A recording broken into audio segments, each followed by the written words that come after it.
ನಾವು ಆವೃತ್ತ ಗುಣದ ಬಗ್ಗೆ ಮಾತಾಡೋಣ. ಮುಖ್ಯವಾಗಿ ಪೂರ್ಣಾಂಕಗಳ ಆವೃತ್ತ ಗುಣದ ಬಗ್ಗೆ ತಿಳ್ಕೊಳ್ಳೋಣ. ಆವೃತ್ತ ಗುಣ ಅಂದ್ರೆ ಏನು ಅಂತ ಅರ್ಥ ಮಾಡ್ಕೊಳ್ಳಿಕ್ಕೆ ನಾವು ಒಂದು ಉದಾಹರಣೆಯನ್ನ ಪರಿಗಣಿಸೋಣ. ಅಂದ್ರೆ ಒಂದು ಗುಂಪು ತಗೊಳ್ಳೋಣ. 2, 3, 4, 5 ಇರುವ ಒಂದು ಗುಂಪು ತಗೊಳ್ಳೋಣ. ಅದನ್ನ ಎ ಅಂತ ಕರೆಯೋಣ. ಈಗ ಈ ಗುಂಪಲ್ಲಿರುವ ಸಂಖ್ಯೆಗಳನ್ನ ಬಳಸ್ಕೊಂಡು ನಾನು ಸಂಕಲನ ಮಾಡ್ಬೋದು, ವ್ಯವಕಲನ ಮಾಡ್ಬೋದು, ಗುಣಾಕಾರ ಮಾಡ್ಬೋದು ಅಥವಾ ಭಾಗಾಕಾರ ಮಾಡ್ಬೋದು. ಇಲ್ಲಿ ನಾವು ಬರೀ ಸಂಕಲನ ಮತ್ತು ವ್ಯವಕಲನದ ಬಗ್ಗೆ ಮಾತಾಡೋಣ. ಈ ಎ ಅನ್ನೋ ಗುಂಪಿನಿಂದ ಯಾವ್ದಾದ್ರೂ 2 ಸಂಖ್ಯೆಗಳನ್ನ ತಗೊಳ್ಳೋಣ. ಮೊದಲಿಗೆ 2 ಮತ್ತು 4 ಅಂತ ಪರಿಗಣಿಸ್ತೇನೆ ನಾನು. ಸಂಕಲನ ಮಾಡಿ ನೋಡಿದ್ರೆ ಅಂದ್ರೆ 2 + 4 ಏನಾಗುತ್ತೆ? 6 ಸಿಗುತ್ತೆ. ಈಗ ನಮ್ಗೆ ಸಿಗೋ ಫಲಿತಾಂಶದ ಮೇಲೆ ನೀವು ಹೆಚ್ಚಿನ ಗಮನವನ್ನ ಹರಿಸ್ತಾ ಹೋಗಿ. ಈಗ ಮತ್ತೆರಡು ಸಂಖ್ಯೆಗಳನ್ನ ತಗೊಳ್ತೇನೆ, 3 ಮತ್ತು 4. ಇದೆರಡನ್ನ ಸಂಕಲನ ಮಾಡಿದಾಗ ಸಿಗುವ ಉತ್ತರ ಬಂದು 7. ಈಗ ವ್ಯವಕಲನವನ್ನ ಸಹ ಮಾಡೋಣ. ಅದಕ್ಕೆ ಬೇರೆ ಸಂಖ್ಯೆಗಳನ್ನ ತಗೊಳ್ಳೋಣ. ಎ ಗುಂಪಿನಿಂದ 3 ಮತ್ತು 5 ಅನ್ನೋ ಸಂಖ್ಯೆಯನ್ನ ತಗೊಂಡ್ರೆ ಅದರ ವ್ಯವಕಲನ ಅಂದ್ರೆ 5 - 3 ಏನಾಗಿರುತ್ತೆ?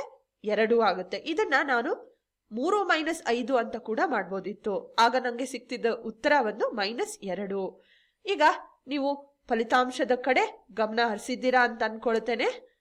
6 ಈ ಮೊದಲನೇ ಸಂಕಲನದಲ್ಲಿ 6 ಸಿಕ್ತು. ಈ 6 ಬಂದು ಎ ಗುಂಪಿನಲ್ಲಿ ಇಲ್ಲ. ಹಾಗಾಗಿ ಅದೇ ರೀತಿ 7 ಕೂಡ ಈ ಸಂಖ್ಯೆಗಳಲ್ಲಿ ಒಂದಾಗಿಲ್ಲ. ಆದ್ರೆ 2 ಈ ವ್ಯವಕಲನದಲ್ಲಿ 2 ಕಂಡು ಬರ್ತಿದೆ ನಮ್ಗೆ ಉತ್ತರವಾಗಿ. 2 ಈ ಗುಂಪಿನಲ್ಲಿ ಇದೆ. 3 - 5 ಒಂದು -2 ಅಂತ ಸಿಕ್ಕಿತ್ತು. ಇದು ಕೂಡ ಈ ಒಂದು ಗುಂಪಿನಲ್ಲಿ ಕಂಡು ಬರ್ತಿಲ್ಲ. ಹಾಗಾಗಿ ನಾವೇನಂತ ಹೇಳ್ಬೋದು? ನಾವು ನಮ್ಗೆ ಸಿಗೋ ಉತ್ತರ ಗುಂಪಿನಲ್ಲಿ ಕಂಡು ಬಂದ್ರೆ ಅಂದ್ರೆ ಎಲ್ಲಾ ಉದಾಹರಣೆಗಳಿಗೂ ನಮ್ಗೆ ಸಿಗೋ ಫಲಿತಾಂಶ ಬಂದು ಅದೇ ಗುಂಪಿನಲ್ಲಿ ಒಂದಾಗಿದ್ರೆ ಸಂಕಲನವು ಆ ಒಂದು ಗುಂಪಿಗೆ ಆವೃತ್ತವಾಗಿದೆ ಅಂತ ನಾವು ಹೇಳ್ತೇವೆ. ಒಂದು ವೇಳೆ ಯಾವ್ದಾದ್ರು ಒಂದು ಉದಾಹರಣೆಯಲ್ಲಿ ಆಗ್ಲಿಲ್ಲ ಅಂದ್ರೂ ಕೂಡ ಅಂದ್ರೆ ನಮ್ಗೆ ಸಿಗೋ ಉತ್ತರ ಈ ಗುಂಪಿನಲ್ಲಿ ಕಂಡು ಬರ್ತಿಲ್ಲ ಅಂದ್ರೆ ನಾವು ಒಂದು ಗುಂಪು ಸಂಕಲನದಲ್ಲಿ ಮತ್ತು ವ್ಯವಕಲನದಲ್ಲಿ ಆವೃತ್ತವಾಗಿಲ್ಲ ಅಂತ ಹೇಳ್ತೇವೆ. ಇದು ಒಂದು ಸಣ್ಣ ಗುಂಪನ್ನ ಪರಿಗಣನೆಗೆ ತಗೊಂಡಿದ್ವಿ ನಾವು. ಈಗ ಒಂದು ದೊಡ್ಡ ಗುಂಪಿನ ಬಗ್ಗೆ ಮಾತಾಡೋಣ. ಪೂರ್ಣ ಸಂಖ್ಯೆಗಳು. ಈ ಒಂದು ಗುಂಪಿನ ಬಗ್ಗೆ ನೀವು ಇಂದಿನ ತರಗತಿಗಳಲ್ಲಿ ಕಲ್ತಿದ್ದೀರಾ. ಪೂರ್ಣ ಸಂಖ್ಯೆಗಳು ಯಾವುವು ಅಂತ ಒಮ್ಮೆ ಆಲೋಚನೆ ಮಾಡಿ ನೋಡಿ. 0ಯ ಜೊತೆ ಎಲ್ಲಾ ಸ್ವಾಭಾವಿಕ ಸಂಖ್ಯೆಗಳನ್ನ ತಗೊಂಡ್ರೆ ಸಿಗೋ ಗುಂಪೆ ಒಂದು ಪೂರ್ಣ ಸಂಖ್ಯೆಗಳು. ಇದನ್ನ W ಅಂತ ಕರಿತೇವೆ. ಪೂರ್ಣಾಂಕಗಳು. ಪೂರ್ಣಾಂಕಗಳಲ್ಲಿ ಋಣಾತ್ಮಕ ಸಂಖ್ಯೆಗಳಿರುತ್ತೆ, 0 ಇರುತ್ತೆ ಮತ್ತು ಧನಾತ್ಮಕ ಸಂಖ್ಯೆಗಳಿರುತ್ತೆ. ಈ ಎಲ್ಲಾ ಸಂಖ್ಯೆಗಳನ್ನ ಒಂದು ಗುಂಪು ಮಾಡಿದ್ರೆ ಅದನ್ನ ನಾವು ಪೂರ್ಣಾಂಕಗಳು ಅಂತ ಕರಿತೇವೆ. I ಅಂತ ಪ್ರತಿನಿಧಿಸ್ತೇವೆ. ಈಗ ಪೂರ್ಣ ಸಂಖ್ಯೆಗಳು ಮತ್ತು ಪೂರ್ಣಾಂಕಗಳು ಸಂಕಲನದಲ್ಲಿ ಮತ್ತು ವ್ಯವಕಲನದಲ್ಲಿ ಆವೃತ್ತವಾಗಿದ್ಯಾ ಇಲ್ವಾ ಅಂತ ನಾವು ಪರಿಶೀಲನೆ ಮಾಡೋಣ. ಮೊದಲಿಗೆ ಪೂರ್ಣಾಂಕಗಳನ್ನ ನೋಡಿದ್ರೆ ಅಂದ್ರೆ ಹೇಗೆ ಪರಿಶೀಲನೆ ಮಾಡೋದು? ಈ ಒಂದು ಗುಂಪಿನಿಂದ ಯಾವ್ದಾದ್ರು 2 ಸಂಖ್ಯೆಯನ್ನ ತಗೊಳ್ಳೋಣ, ಸಂಕಲನವನ್ನ ಮಾಡಿ ನೋಡೋಣ. ಸಿಗೋ ಉತ್ತರ ಪೂರ್ಣಾಂಕಗಳೇ ಆಗಿದ್ರೆ ಸಂಕಲನದಲ್ಲಿ ಪೂರ್ಣಾಂಕಗಳು ಆವೃತ್ತವಾಗಿದೆ ಅಂತ ನಾವು ನಿರ್ಧಾರ ತಗೊಳ್ಬಹುದು. ಒಂದು ವೇಳೆ ಯಾವ್ದಾದ್ರು ಕನಿಷ್ಠ ಒಂದು ಉದಾಹರಣೆಗೆ ನಮ್ಗೆ ಸಿಗೋ ಉತ್ತರ ಈ ಗುಂಪಿನಲ್ಲಿ ಕಂಡು ಬರ್ತಿಲ್ಲ ಅಂದ್ರೆ ನಾವು ಆವೃತ್ತವಾಗಿಲ್ಲ ಅಂತ ಹೇಳಿ ಘೋಷಿಸಬೇಕಾಗತ್ತೆ.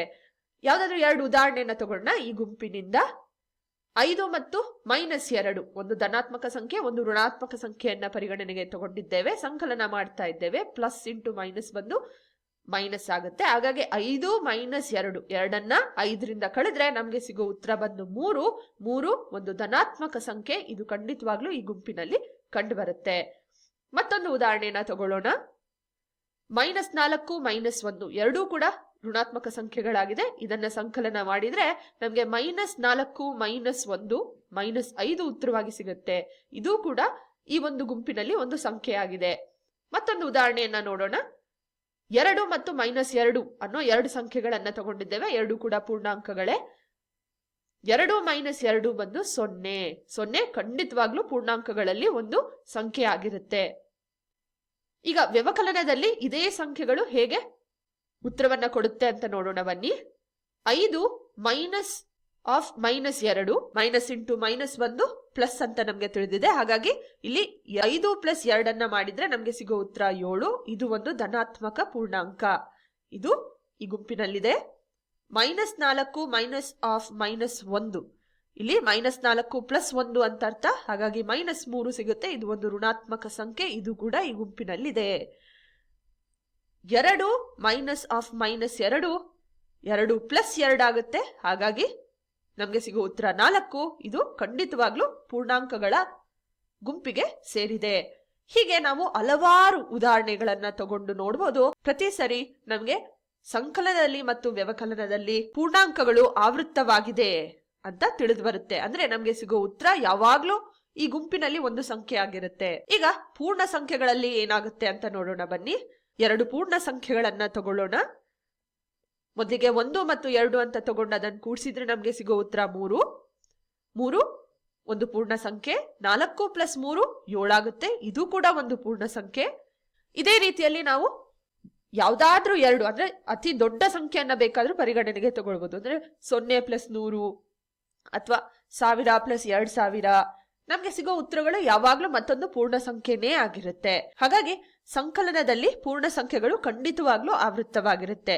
ವ್ಯವಕಲನದಲ್ಲಿ ಏನಾಗುತ್ತೆ ಅಂತ ನೋಡೋಣ ಬನ್ನಿ. ಮತ್ತೆ ಅದೇ ಸಂಖ್ಯೆಗಳನ್ನ ತಗೊಂಡು ವ್ಯವಕಲನ ಮಾಡೋಣ.